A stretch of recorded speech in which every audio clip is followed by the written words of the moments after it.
Okay guys, so ngayon nag-aasikaso tayo ng transfer of ownership and pupunta lang tayo sa LTO. So right now meron tayong documents is syempre yung ating ORCR na original and additional na 3 photocopies just in case. And then aside from that, meron din tayo na syempre ID with 3 signatures. So dalawang magkaibang valid government IDs for both seller and ako. Syempre may 3 photocopies din yun. Syempre meron din tayo nung notarized na deed of sale. So ang ating sequence of events is ganito. So after nyo makuha yung ganon, yung initial requirements na yun, ang kailangan natin is confirmation dahil yung ating original unit is binili sa ibang region. So right now kasi ang rule is kapag ang unit mo na second hand ay binili sa ibang region, let's say for example, yung sa akin is binili to sa region 1 and nasa region 4 ako, 'di ba? So, kailangan ko munang ipa-confirm yung rehistro nito dun sa region 1. And yung gagawa nun is LTO na. Hindi na ako yung gagawa nun. And ito yung medyo finicky part kasi it can take from 1 week to 2 weeks daw yung process. Depende dun sa nagko-confirm. And syempre, right now is merong pang mga upcoming na holidays. So, expect natin na baka ma-delay siya ng kaunti. So, yun lang yung hindi ganun kagandahan timing right now. So, after nun, hopefully, after 2 weeks or so, makakuha na tayo ng confirmation. And then, saka tayo kuha ng HPG. So, yun yung sequence natin kasi yung HPG is valid lang siya for 7 days. And within that 7 days, kailangan may submit mo siya sa LTO. If hindi ka nakapag-submit sa LTO by that time frame, kailangan mo nang mag-submit ulit. So, yun lang yung iniiwasan natin right now. And then afterwards, hopefully, kapag yun, okay na tayo sa clearance, sana isang submitan lang and wala sa ating additional requirements or balik ka sa ganitong date, mga ganong bagay. So optimistically, we're looking at around 1 month na turnaround. Pero malay mo, baka naman mas mabilis pa dun yung ating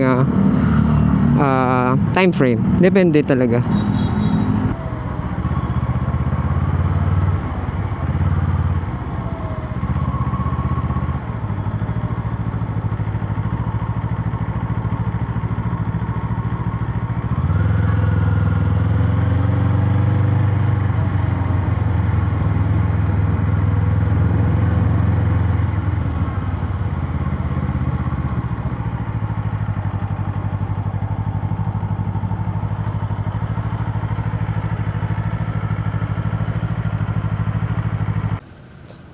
Ayun guys, so nasubmit ko na yung documents and mabilis lang actually yung proseso.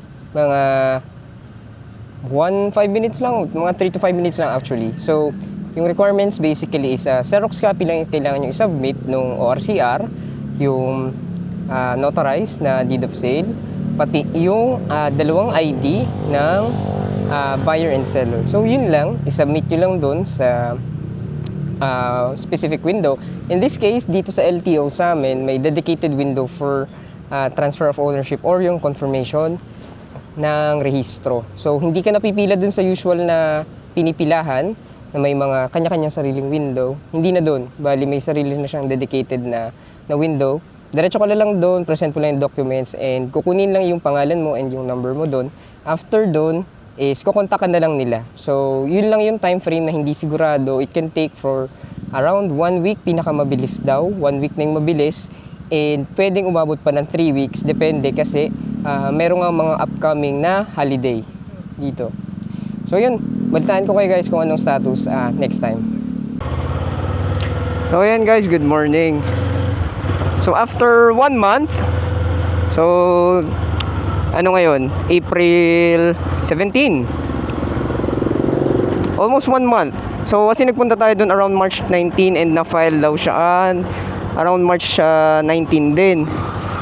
Pero, ngayon lang na-confirm nung receiving office after tayo mag-follow up nung isang araw. So, I don't know if hindi na-buried lang sa kanilang mga documents, yung ating request or what not. Pero ang mahalaga is meron na tayong confirmation request ngayon. So good morning guys. So ayun, nakatapos na nga tayo mag-process ng documents sa LTO office, and meron tayong good news and bad news. So good news is nandito yung papel natin, yung confirmation documents galing doon sa mother file ng LTO, and ready to process na yung documents. Now, ang bad news naman natin is may discrepancy daw dun sa signature ni first owner versus dun sa signature niya dun sa documents dun sa mother file. Hindi daw pwedeng makita kung ano yung discrepancy na yun, kung paano pinagkaiba ng pirma, pero ang hinihingi na lang naman sa akin is selfie ni owner with a ID. So basically, kailangan lang natin mag-provide ng selfie ni first owner kasama yung face niya, kasama yung ID na present natin. So either passport or driver's license na ID. So after nun, ma-present natin yun ulit dito. Hindi na naman kailangan mag-intay ulit para magpa-confirm dun sa mother file. Ang kailangan na lang is i-present yun, and then diretso processing na tayo ng documents.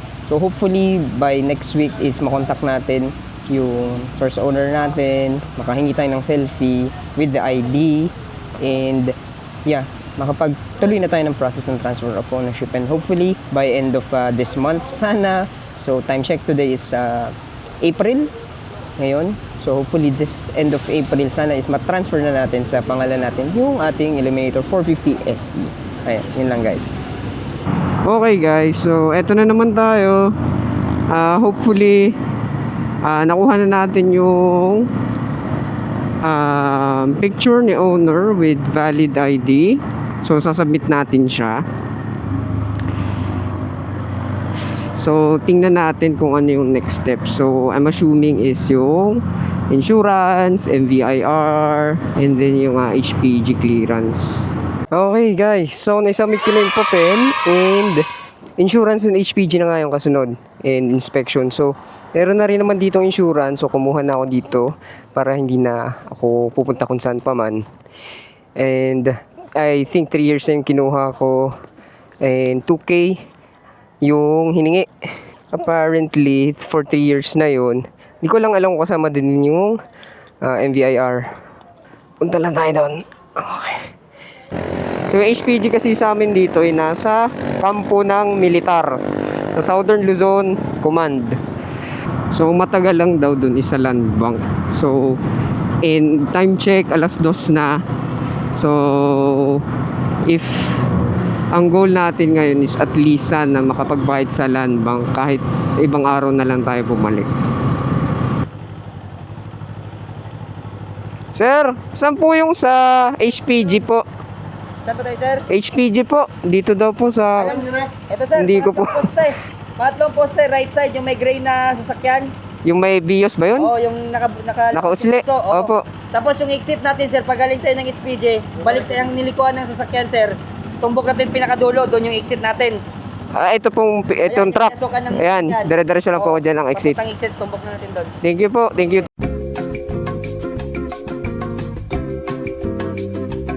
Alright guys, good morning. And so day 3 na yata tayo ng pag-asikaso ng transfer of ownership, no? And ngayon is babalik tayo sa HPG. So time check, it's around 8:30. So para mauna tayo, I think siguro may mga mas nauna na nga siguro sa atin ngayon dun eh. Pero hopefully at least maaga tayo, and makuha natin yung clearance siguro hopefully by around 10 ang estimate ko. And then before lunch sana okay na sa LTO if wala tayong mga delays. And so initial check, okay naman yung papel natin. And again, kailangan nyo ng photocopy ng lahat ng dokumento. So if nagpa-confirm kayo katulad ko, kailangan nyo rin ng photocopy nyo. And if meron pang mga additional documents yun, i-photocopy nyo rin just to make sure. Kasi kukunin ng HPG din, kailangan din nila ng kopya nun. Pero yung checking, yung initial checking is yung original documents yung hinihingi nila. So punta muna tayo sa land bank. So ito, 650 yung babayaran natin sa land bank, 650. Tapos babalik tayo dito sa Soko, stencil, and then balik tayo dito sa HPG. Okay guys, tapos na tayo sa land bank. In and out. Mga 10 minutes lang yata ako doon. Napakabilis. Parang pangatlo nga ako or pang-apat doon sa pila. So, balik tayo sa Soko. Pa-stencil tayo doon.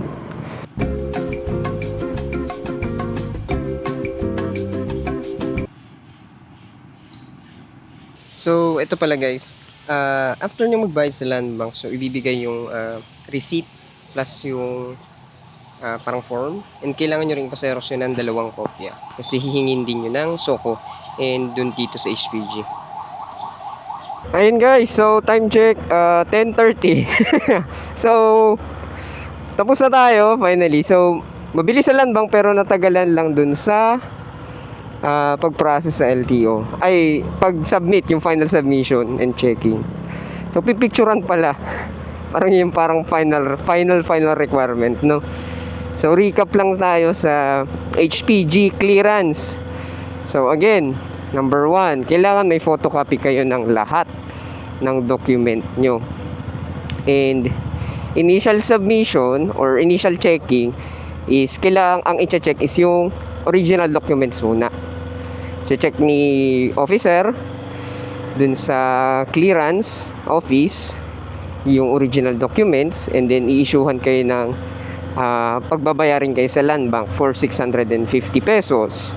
After nyong mabayaran, so si land bank aside from sa cheque, resibo, mag-i-issue na rin si land bank nung parang form, parang ganun. Hindi ko lang siya na-picturean, pero isasubmit nyo yun naman sa Soko. So, si Soko, siya yung mag-i-stencil. And babayaran nyo, may bayad din si Soko for 100 pesos.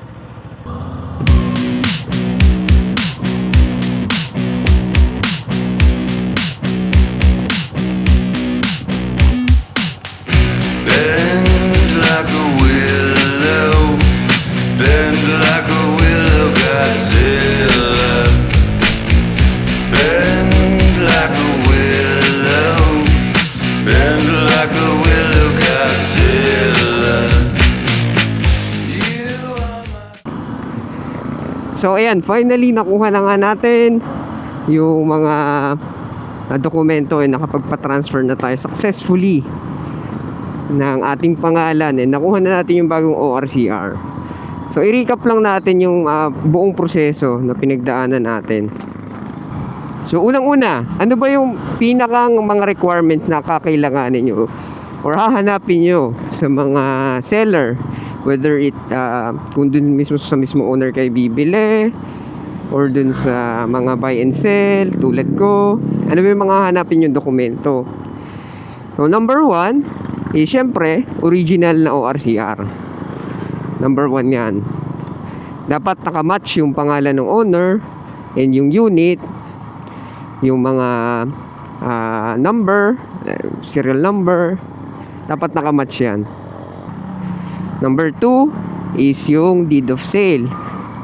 So, yung deed of sale and set of IDs. So, dapat merong ID ni owner, 2. I would recommend na isang ID doon ay yung lisensya.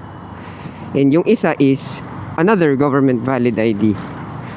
So, yun hanapin nyo. And ito i-insist nyo na yung deed of sale is meron ng 4 na kopya, pati yung set of ID.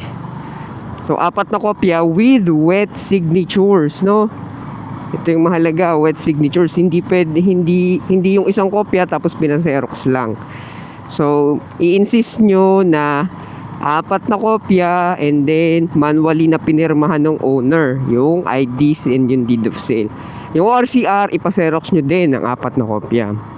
And then, syempre, kailangan mo din ng sarili mong set of IDs na pipirmahan mo din manually, na may wet signature mo din. So, yun yung pinakaunang starting point nyo.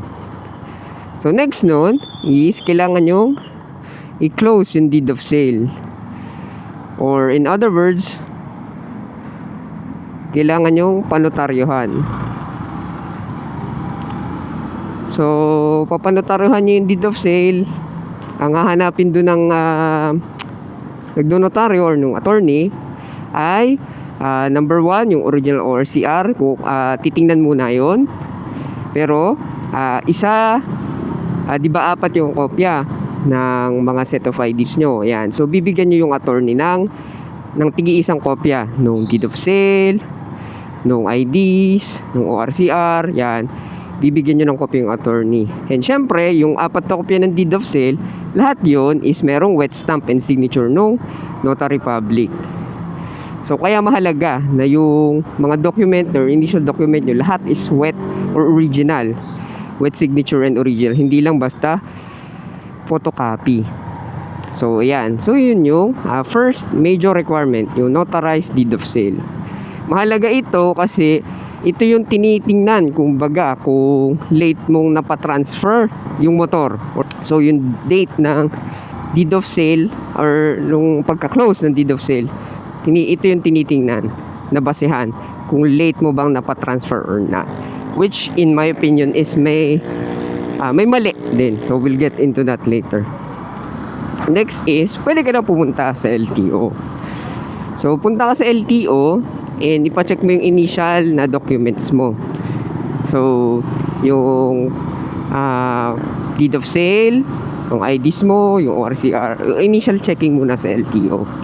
Then let's say for example, yung katulad ko, yung iyong sasakyan is yung mother file niya is nasa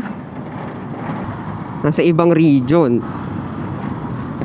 Ang kakailanganin mo namang next step is kailangan mo munang ipa-confirm yung rehistro dun sa mother file or mother office. Now, ang proseso pala nito is hindi mo na kailangan ng confirmation kapag yung mother file mo is within the same region. Halimbawa, NCR to NCR, hindi mo na kailangan ng confirmation doon. May memo ang LTO para doon. Dati kailangan, yun hindi na. Pero let's say for example, cross region. Katulad ko, region 1 I think yun sa akin eh. And then region 4 ako. So kailangan ng confirmation yun. So yun yung medyo matagal na proseso and kailangan mo to i-follow up. Yung sa akin, inabot siya ng 1 month. So matagal talaga to. And ito yung sinasabi ko kung bakit medyo madaya in a sense yung na magiging basehan mo is yung kung kailan ka nagpanotaryo. Kasi if may katulad kung may additional process silang na-require, hindi yun ma-honor, kumbaga. Yeah. So yun lang yun. So be ready to follow up, be ready to wait. Yeah. Pero kung wala ka ng mga additional requirements, pwede mo nang idiretso. So, ang next step nun, after mong makuha yung confirmation, and by the way, yung sa akin pala is, since meron pang parang discrepancy dun sa signature nung first owner versus dun sa mga file niya dun sa mother office or dun sa mother file, or ang ni-require sa akin is picture ni owner kasama ang isang valid ID. So ayun, so if ever hingin nyo na rin yun sa simula pala, yung picture ni owner with valid ID para iwas abala na rin. So isang kopya, then pa-xerox nyo na rin siya. So after nun, so hopefully meron na kayong confirmation after nun.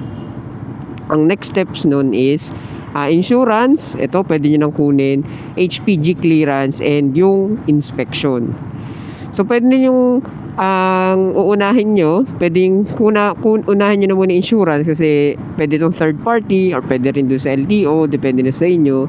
Well, doon sa akin kasi ang ginawa natin is yung sa LTO na kasi para doon na lang din sa area na yun, mabilis. So yun yung insurance. So depende, yun sa akin is 2,000 kasi 3 years yung pinakuha sa akin, or at least yun yung required for me. So depende yun sa kung saan insurance, mas makakamura kayo kung sa labas kayo kukuha, or kung sa mga alam nyo na mas mura na insurance companies. Depende na talaga yun sa inyo.